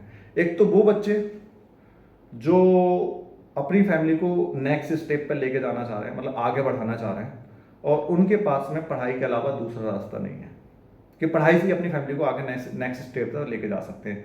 एक तो वो बच्चे कारगर हैं, मतलब वो दिल से पढ़ते हैं, जो चीज़ उनके अंदर कमी है उसको कमी को पूरा करने की कोशिश करते हैं। तो वो बच्चे बहुत ज़्यादा कारगर हैं और बहुत ज़्यादा मेहनत करते हैं, और वो आगे उसका इफेक्ट देखने को मिलता है, कुछ ना कुछ बन ही जाता है अपनी लाइफ में। दूसरे वो बच्चे बहुत ज़्यादा कामयाब हैं और बहुत बहुत ज़्यादा कारगर हैं, जो बच्चे की फैमिली पूरी तरीके से वेल सेटल्ड है, एक अच्छी फैमिली से, एक अच्छे बिजनेस क्लास से बिलोंग करते हैं, बट वो अपना आप को कुछ बनाना चाह रहे हैं कि यार मैं क्या हूँ, मेरी फैमिली तो अच्छी है बट मैं क्या हूँ, मैं क्या करना चाह रहा हूँ अपनी लाइफ में। ये दूसरे टाइप के बच्चे हो गए। तो आप ये देखिए कि आपको कौन से टाइप का, अगर आप इन दोनों में से किसी टाइप में बिलोंग नहीं कर रहे हैं ना, तो आप अपनी लाइफ में आपका कोई एम है कि हाँ भाई मेरे को कुछ करना है, मेरे को अपनी पहचान बनानी है, या फिर आप एक ऐसी फैमिली से बिलोंग नहीं कर रहे कि जिसको अपनी फैमिली को नेक्स्ट स्टेप पर लेके जाना है, तो आपके अंदर तो कुछ है ही नहीं, मतलब ना तो कोई कॉन्फिडेंस है, नहीं आप, मतलब आप फिर आपके अंदर कोई मोटिवेशन ही नहीं है, मैं यही कहूँगा। तो इसलिए मैं कहता हूँ कि आप ये देखिए कि आपको करना क्या लाइफ में। अगर आप कुछ भी बनना चाह रहे हैं ना, तो आप एक एम रखिए, है ना, और ये देखिए कि यार मेरी मेहनत से मेरी फैमिली आगे जाएगी, या फिर मेरे को अपना आपकी कोई आइडेंटिटी बनानी है तो मेहनत तो करनी पड़ेगी। ठीक है, तो इनमें से मैं तो फर्स्ट वाले स्टेप में था अपनी लाइफ में। जब मैंने स्टार्ट करा था तो मुझे पता था कि लाइक मेरे पास में पढ़ाई के अलावा कोई दूसरा रास्ता नहीं है जिससे कि मैं अपनी फैमिली को एक वीक लेवल से एक अपर लेवल पे लेके जा सकता हूँ। तो मैंने तो अपना बहुत 100% दिया, और मैं आपसे भी ये एक्सपेक्ट करता हूँ कि आप भी अपना 100% दें। बाकी बात की बात है, देखते हैं। तो क्वेश्चन क्या है, the figure show 2 sinusoidal curve representing oscillating supply voltage and current in the circuit. तो ये कह रहे हैं कि भैया एक साइनसोइडल वेव आपके सामने बनाई दे दी है, यहाँ पे करंट और वोल्टेज की वेव दे दी गई, जहां पे आप देखें जो आपका करंट है वो वोल्टेज है, वो ये दे रखा है, वोल्टेज वाली सप्लाई दे रखी है उन्होंने। वोल्टेज ई का मतलब होता है ईएमएफ, मतलब वोल्टेज, वोल्टेज को आपको ये दे दिया गया, और करंट वाली इक्वेशन ये दे दी गई है, ये करंट है। आपसे क्या पूछा गया है, draw the phasor diagram to represent the current supply voltage appropriately as phasors, state the phasor difference between the two equations। चलो आराम से हो जाएगा, ये तो बहुत आसान है। मैंने आपको जैसे बताया कि भाई मैंने स्टार्टिंग में आपको बताए थे, ग्राफ बनाए थे, याद होगा आप सभी को, ग्राफ बनवाए थे मैंने आपको, कि सबसे पहले मैंने आपको ग्राफ बनवाए होंगे। अभी नहीं बनाए आपने तो बना लो यार, कोई परेशानी नहीं है, सीख ही जाओ कुछ नई चीज़। ठीक है। देखो क्या क्या ग्राफ होते हैं। देखो एक होता है प्लस साइन का ग्राफ। प्लस साइन का जो ग्राफ होता है वो यहाँ से स्टार्ट होता है, ऐसे करके चलता है, ठीक है। एक होता है माइनस साइन का ग्राफ, ओरिजिन से ही स्टार्ट होता है और ऐसे नीचे से ऊपर की तरफ चलता है। एक होता है प्लस कोस का ग्राफ, प्लस कोस, ठीक है, प्लस कोस का ग्राफ, वो ऊपर से स्टार्ट होता है नीचे से चलता है, ऐसे। समझ आ रही बात? वहीं पे एक होता है माइनस कोस का ग्राफ। माइनस कोस का देखेंगे, कोस का, तो वो नीचे से स्टार्ट करता है, ऐसा ऊपर की तरफ ये चलता है। तो ध्यान रखें आप इसमें, देखो अब आप ये बताइए इससे कौन सा मैच कर रहा है, ये यहाँ वोल्टेज इससे कौन सा मैच कर रहा है बताइए, ये वाला कर रहा है कि नहीं? तो इसका जो ग्राफ आ जाएगा अगर मैं देखूं तो वोल्टेज का इक्वेशन हम लिख सकते हैं v equal to V naught sine omega T, कर सकते हैं कि नहीं? ये वोल्टेज की हो गई इक्वेशन। अगर मुझे करंट की इक्वेशन लिखनी है, ये करंट का रिप्रेजेंट कर रहा है, ये करंट। अब आप ये बताइए जब ये ओरिजिन पे है, ये कहाँ पे पीक से स्टार्ट कर रहा है, हाँ है ना, पीक से स्टार्ट कर रहा है, तो मेरे बच्चों ये वैल्यू किसको रिप्रेजेंट कर रहा होगा? ये रिप्रेजेंट कर रहा होगा I equal to I naught sine के प्लेस पे क्या आएगा बताइए इस बार? Cos, I equal to I naught cos omega T, ठीक है। क्या हम कोस को साइन में कन्वर्ट कर सकते हैं आराम से? कैसे करते हैं? I equal to I naught sine 90 plus omega T, 90 plus theta होती है ना, cos थीटा होता है। तो ये भैया हमारा किसका रिप्रेजेंटेशन हो गया? ये रिप्रेजेंटेशन हो गया करंट की इक्वेशन, फेज का, करंट का हो गया ये इक्वेशन, ये हो गया वोल्टेज का। तो अब आप ये खुद बताइए, अब आप यहां से ये सोचिए कि भाई हमारा जो करंट है वो वोल्टेज से कितना आगे चल रहा है? भाई यहां पता लग रहा है 90 डिग्री आगे चल रहा है, इसका ओमेगा टी है ओनली फेज, इसका है ओमेगा टी प्लस 90 डिग्री। तो फेज डिफरेंस कितना हो गया दोनों में? फेज डिफरेंस कितना हो गया? 90 डिग्री। अच्छा इसमें कौन लीड कर रहा है? लीड कौन कर रहा है? लीड कर रहा है आपका करंट। तो इसमें लिख सकते हैं आप करंट लीड द वोल्टेज। कितने से लीड कर रहा है? By 90 degree. या फिर इसको उल्टा भी लिख सकते हैं। उल्टा क्या लिख सकते हैं? Voltage lag the current by 90 degree, कि भाई आपका जो वोल्टेज है वो लैग कर रहा है भाई करंट से बाय 90 डिग्री। दोनों का मतलब एक ही है, ठीक है। फेजर डायग्राम बना सकते हैं आराम से, कोई परेशानी नहीं। फेजर डायग्राम के बारे में पूछा तो फेजर डायग्राम अगर मैंने वोल्टेज इक्वेशन इधर को ले लिया, वोल्टेज की डायरेक्शन ये ले ली, v equal to V naught sine omega T. अरे भाई ये एंगल है, एंगल किसको शो करता है? एंगल का मतलब होता है डायरेक्शन। ये एंगल अगर वोल्टेज की डायरेक्शन अगर ये है तो करंट इस वोल्टेज से कितना आगे चल रहा है? 90 डिग्री। तो यहां से 90 डिग्री और प्लस कर दे, ये हो गया हमारा करंट। तो ये किसको रिप्रेजेंट कर रहा है? I equal to I naught sine omega T plus 90 degree. Okay, ये हो गया सारा। तो यही था आज का कंसेप्ट। आई होप आपको मजा आया हो क्वेश्चनों में। और अगर आप ये सारे कंसेप्ट लैग कर रहे हैं तो कहीं ना कहीं आपको क्वेश्चनों को रीड करने में, समझने में, सॉल्व करने में प्रॉब्लम आ रही है, तो आप कंसेप्ट को दोबारा से पढ़िए, पूरा चैप्टर दोबारा से पढ़िए और करिए कंसेप्ट, ठीक है। और जब तक प्रैक्टिस नहीं करेंगे क्वेश्चन को, हो सकता है देखो कभी ना कभी हमारा ये होता है कि हमने कंसेप्ट तो पढ़ लिया पर क्वेश्चन नहीं लग रहा है। तो इसका मतलब सिंपल ये है कि हमसे पूरी तरीके से कंसेप्ट आता ही नहीं है, क्योंकि आपसे वहाँ पे कंसेप्ट के अलावा मैक्सिमम चीज़ें क्वेश्चन की पूछी जाएंगी। ओके, पढ़ते रहिए। All the very best.